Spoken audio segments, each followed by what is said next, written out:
Hello guys bounce back एक बार से आपका फिर से डू टारगेट कॉमर्स में स्वागत है। मैं आपको अपने बारे में बता दूं, माय नेम इज अशोक। तो आज हम पढ़ेंगे यहाँ पर, आज हम जानेंगे अकाउंट्स का चैप्टर 8 जिसका नाम है सोर्स डॉक्यूमेंट ऑफ अकाउंटेंसी। यानी जब अकाउंटिंग करते हैं तब उसमें कौन कौन से डॉक्यूमेंट्स होते हैं जिनके बारे में हम यहाँ पे जानेंगे कौन कौन से डॉक्यूमेंट्स होते हैं। तो सबसे पहले यहाँ पे सोर्स डॉक्यूमेंट, जो टॉपिक्स हम यहाँ पे कवर करेंगे वो कौन कौन से कवर होने वाले टॉपिक्स हैं। सबसे पहले हम पढ़ेंगे सोर्स डॉक्यूमेंट ऑफ अकाउंटेंसी, कौन कौन से अकाउंटेंसी में सोर्स डॉक्यूमेंट यूज होते हैं यानी, और वाउचर, उसका मीनिंग जानेंगे वाउचर का, एंड टाइप ऑफ वाउचर और क्यों बनाते हैं हम वाउचर, ये सब जानने वाले हैं इसी वीडियो में। तो इस वीडियो को लास्ट तक बिल्कुल ध्यान से और एकदम फोकस्ड होके, ठीक है ना, ध्यान से सुनना, एकदम सब कुछ समझ में आएगा, बिल्कुल एकदम सब कुछ क्रिस्टल क्लियर, एकदम आपके कण कण में सब कुछ क्लियर हो जाएगा। तो चलो जल्दी से इस वीडियो को शुरू करते हैं। देखो सबसे पहले हम यहाँ पे जानने वाले हैं, जैसे कि आप सब जानते ही हो, we all know that there are various transaction took place in a business. देखो क्या होता है, जितनी भी बिजनेस ट्रांजैक्शन होती हैं, यानी कि आप किसी से सामान खरीदते हो, किसी को सामान बेचते हो, किसी को उधार में बेचते हो, किसी से नगद में खरीदते हो, किसी को नगद उधार में बेचते हो, तो बहुत सारी ट्रांजैक्शन होती है बिजनेस में यानी बहुत सारी ट्रांजैक्शन होती है। तो इन ट्रांजैक्शन क्या होता है, सच जैसे कि आप परचेज करते हो, सेल करते हो, एंड किसी को सर्विसेज भी देते हो, जैसे डॉक्टर आपको सर्विस देता है, ठीक है। तो each transaction should be supported by a documentary evidence. यानी अब आप कैसे सिद्ध करोगे कि भाई आपने ये ट्रांजेक्शन करी भी है या नहीं करी। भाई आपसे कोई आके कहेगा कि भाई आपने तो ट्रांजेक्शन करी, मतलब मैंने आपसे उधार में सामान खरीदा 50 लाख रुपए का, और आपने मेरे को,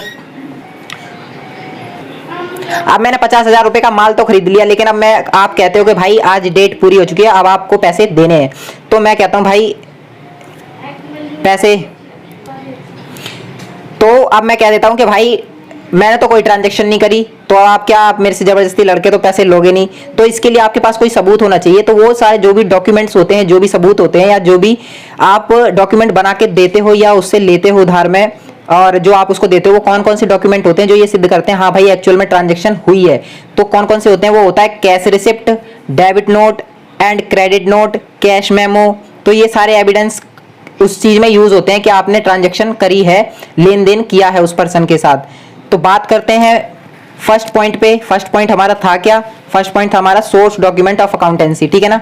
अब इसकी बात करते हैं। तो क्या होता है, दीज डॉक्यूमेंट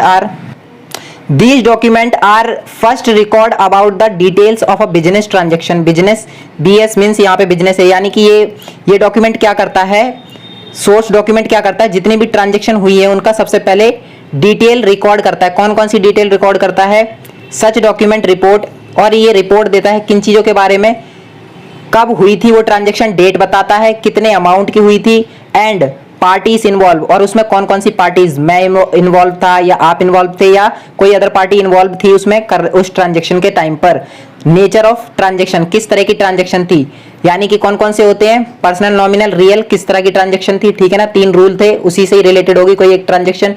तो कौन सा नेचर था ट्रांजेक्शन का, डेट क्या थी, कितने पैसे की हुई थी, और कौन कौन पार्टीज इन्वॉल्व थी, ठीक है। ये कौन बताता है, सोर्स डॉक्यूमेंट। समझ आ गया, इतना आपको जरूर समझ आ गया होगा, ठीक है। अब देखते हैं आगे क्या है। And these documents are written and authentic proof of correctness of the recorded transaction, TRAN, यानी कि यहाँ पे ट्रांजेक्शन है क्या है, ये डॉक्यूमेंट रिटन में होते हैं, यानी लिखे हुए होते हैं, लिखित में होते हैं। तो आप इन्हें एक क्या है, ये ऑथेंटिकली प्रूवन है कि ये आप इसको कोर्ट में लीगली पेश कर सकते हो। अगर आपके ट्रांजैक्शन के टाइम पे कोई मना कर दे कि हाँ भाई ये ट्रांजैक्शन हुई नहीं, और आपसे वो पैसे देने से आनाकानी करे, तो आप उसको लीगली प्रूफ के रूप में भी दे सकते हैं। यानी they also serve as a legal evidence in case of dispute.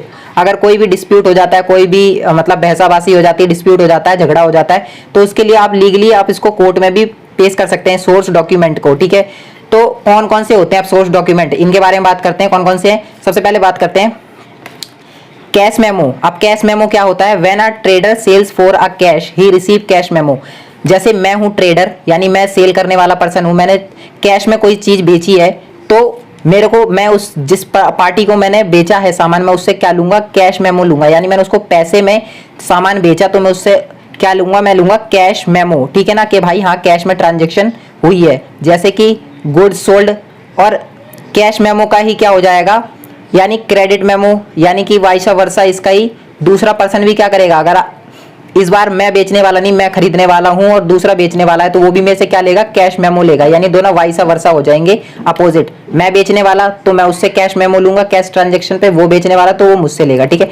Invoice और इनवॉइस एंड बिल क्या होता है, इनवॉइस बिल होता है when a trader sells goods on credit he purchase a sale he prepare a sale invoice. अगर trader ने क्या किया है, उधार में सामान बेचा है, ठीक है, गुड्स किस में बेचे हैं, उधार पे यानी क्रेडिट पे बेचे हैं गुड्स, तो क्या तैयार करता है, इनवॉइस बिल तैयार करता है, ठीक है। उसमें क्या क्या होता है इनवॉइस बिल में, नेम होता है ऑफ द पार्टी, जिस पार्टी से हमने ट्रांजेक्शन करी है उधार में, इमेज में दिख रही होगी, ठीक है, ये होता है इनवॉइस बिल। एंड इससे पहले की इमेजेस भी देखो, उसमें भी है। एंड अब रिसिप्ट क्या होती है, सोर्स डॉक्यूमेंट का type 3 receipt, when a trader receive cash from the customer, जब ट्रेडर यानी विक्रेता जिसने चीज़ें बेची हैं, यानी मैं कोई भी ट्रेडर, उसने जब सामान बेचने पर और कैश रिसीव हुआ है, ठीक है, कस्टमर से, कस्टमर को चीज़ें बेची और कैश रिसीव हुआ, ही इशू अ रिसिप्ट कंटेनिंग, तो वो क्या करता है, ट्रेडर एक रिसिप्ट इशू करता है। उस रिसिप्ट में क्या होता है, डेट होती है, अमाउंट होता है, नेम ऑफ द कस्टमर होता है जिससे हमने ट्रांजेक्शन करी है, दिख रहा होगा साइड में आपको, रिसिप्ट इस तरीके से दिखती है। एंड यहाँ पे बात आती है अब डेबिट नोट क्या होता है, तो ये बहुत इंपॉर्टेंट है, स्टार मार्क किए हुए मैंने। डेबिट नोट क्या होता है, क्रेडिट नोट क्या होता है। डेबिट नोट का मतलब होता है when we return goods to supplier. देखो अब हमने किसी से कुछ भी सामान खरीदे हैं, कुछ भी चीजें खरीदी हैं, तो वो सारी सही तो नहीं निकल जाएंगी, गारंटी तो नहीं है कि सही हो, उसमें से कुछ खराब होंगी, तो आप क्या करोगे, उसमें से कुछ चीजों को वापस करोगे। तो जब वापस करते हो तो आप एक नोट तैयार करते हो जिसे बोला जाता है डेबिट नोट। तो when we return goods to supplier, जब हम सप्लायर को गुड्स रिटर्न करते हैं तो हम क्या तैयार करते हैं, डेबिट नोट तैयार करते हैं टू सप्लायर विद इन, जब हम उसको गुड्स रिटर्न करते हैं। और इसका ही वाइस वर्सा हो जाता है क्रेडिट नोट, जब हम किसी से उधार में खरीदते हैं और हमें चीज़ें पसंद नहीं आती तो हम क्रेडिट नोट तैयार कर देते हैं, इस तरीके से होता है ये, ठीक है। ये बहुत इंपॉर्टेंट है, डेबिट नोट और क्रेडिट नोट समझ लेना अच्छे से। एंड अब आगे चलते हैं, क्या है इमेज में दिख रहा होगा आपको यहाँ पे साइड में। एंड क्रेडिट नोट का थोड़ा सा यहाँ पे ये है कि व्हेन गुड्स रिसीव बैक, जब हमें गुड्स किसी से वापस, यानी अब हमने बेचे और उस दूसरे पर्सन ने वापस कर दिया, तो वो क्या होता है, क्रेडिट नोट होता है। अब पे इन स्लिप, अब स्लिप क्या होती है, जब बैंक में आप कई बार गए होगे, देखा होगा, बैंक की फोटो भी आ रही है बैंक, तो वहां से क्या होता है, आप एक स्लिप मिलती है जिससे कि आप बैंक में पैसे डिपॉजिट कर पाते हो, तो वो क्या कहलाती है, पे इन स्लिप, यानी कि जो बैंक आपको प्रोवाइड करता है पैसे जमा करने के लिए। चेक क्या होता है, चेक देखे होंगे, यानी एक ऑर्डर होता है जो कि बैंक को ऑर्डर देते हैं कि आप ऑर्डर देते हैं कि जिस पार्टी के पास ये आपका दिया हुआ चेक है, आप उसको जितना उसमें अमाउंट लिखा है चेक में उतना अमाउंट पे कर दें, तो वो क्या कहलाता है, एक रिटर्न क्या होता है, ऑर्डर होता है। तो चेक एक रिटर्न ऑर्डर होता है जो बैंक को ऑर्डर देता है कि इतना अमाउंट पे कर दो, ठीक है, समझ आ गया, ये इसकी डेफिनेशन यहाँ पे बता रखा है। एंड वाउचर क्या होते हैं, सब बात हो चुकी, अब बात आती है वाउचर। तो वाउचर क्या होते हैं, जो भी आपने अभी तक ये जितने भी सोर्स डॉक्यूमेंट से जो ट्रांजैक्शन करी वो किस में रिकॉर्ड करते हो, आप वाउचर्स में रिकॉर्ड करते हो, ठीक है। Entries are first of all recorded on voucher, voucher में रिकॉर्ड करी जाती है on the basis of various entries are made in journal. अब जब आपने क्या किया, सोर्स डॉक्यूमेंट से वाउचर में रिकॉर्ड करते हैं और वाउचर से क्या करते हैं, जर्नल में रिकॉर्ड करते हैं, ठीक है।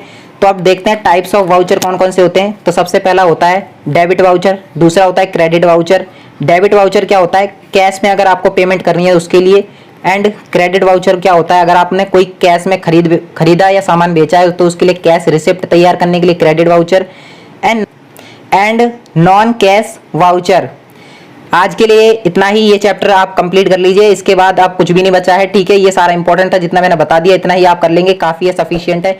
अगर आपको ये वीडियो हेल्पफुल लगा है तो इसे लाइक जरूर करना और फ्रेंड के साथ शेयर जरूर करना। अगर आप नए हैं तो जाके चैनल को सब्सक्राइब और बेल आइकन को भी दबा लेना। Thanks for watching guys.